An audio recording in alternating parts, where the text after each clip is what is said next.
जनता, क्योंकि अगर वास्तव में भारतीय जनता पार्टी को महिला के अधिकारों की चिंता होती तो 2023 सितंबर में पार्लियामेंट में सर्वसम्मति से पास हुआ बिल 2.5 साल बाद आधी रात में नोटिफिकेशन जारी नहीं किया जाता। भारतीय जनता पार्टी जिस तरीके से महिलाओं के साथ व्यवहार कर रही है वो किसी से छिपा नहीं है और आज यूपी की प्रत्येक नारी इस बात से परेशान है। मैं कुछ चंद बातों से अपनी बातों को शुरू करना चाहूंगी कि मैं यूपी की नारी हूं, बेखौफ सताई जाती हूं, राम राज्य का झांसा देके बलि चढ़ाई जाती हूं, सिंदूर कोख और इज्जत नोच जिंदा लाश बनाई जाती हूं, नकली आरक्षण का धोखा देके शतरंज नचाई जाती हूं। मैं यूपी की नारी हूं, हर रोज जलाई जाती हूं। आज भारतीय जनता पार्टी की जो सरकार है, डबल इंजन की सरकार, और खास करके उत्तर प्रदेश की जो सरकार है, उसकी नकारात्मक सोच महिला को कहीं जिंदा जला रही है तो कहीं मार के जला रही है, कहीं घरेलू महिला को जला रही है तो कहीं कामकाजी महिला को जला रही है, और यहां तक कि भारतीय जनता पार्टी की खुद की महिला कार्यकर्ता हो, यहां तक कि महिला विधायक को भी जला रही है और उनको जलाने के बाद देखने तक नहीं जा रही।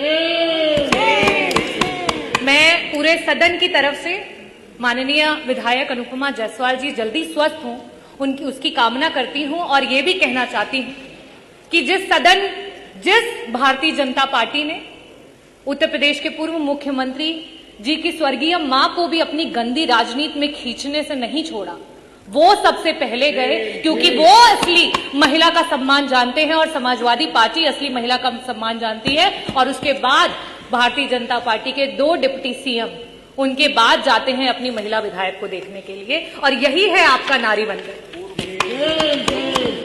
मैं जो सरकार, भारतीय जनता पार्टी की सरकार महिला की सुरक्षा की बात करती है, महिला की सुरक्षा के नाम पर जीरो है, और जब बड़ी बड़ी बातें करनी होती हैं तो हीरो हैं।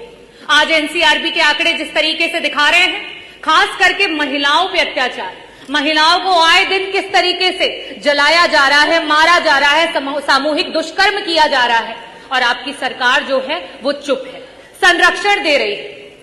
कहां थे आप अभी 1 हफ्ते पहले जो है विश्वकर्मा समाज की 16 साल की बच्ची के साथ सामूहिक बलात्कार हुआ, उसको जला दिया, उसको मार दिया गया। कहां थे आप जब लखनऊ में 13 साल की बच्ची जो है उसके साथ सामूहिक बलात्कार? कहां थे आप जब गाजियाबाद में 4 साल की बच्ची है उसकी बलात्कार करके हत्या कर दी गई? कहां थे आप जब मेरठ में एक दलित मां को मार दिया और उसकी बेटी को उठा करके ले गए? कहां थे आप जब कानपुर में एक 15 साल की बिटिया को उसका यौन शोषण किया जा रहा है?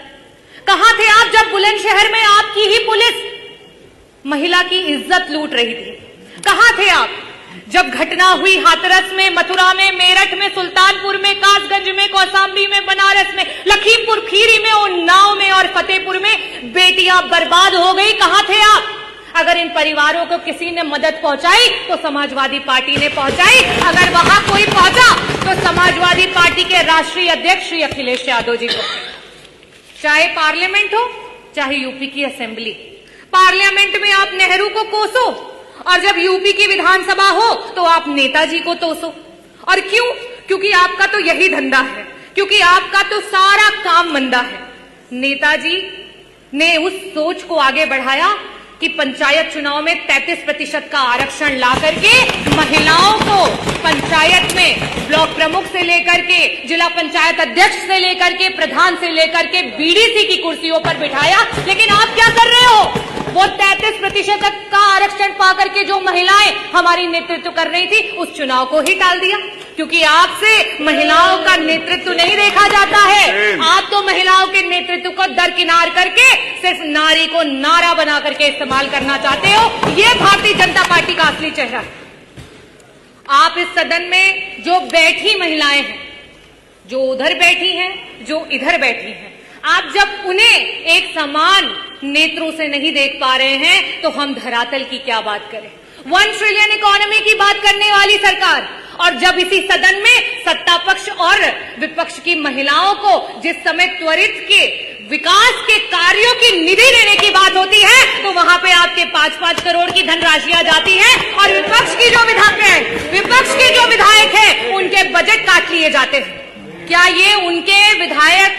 विधानसभा के क्षेत्रों की आधी आबादी का अपमान नहीं है?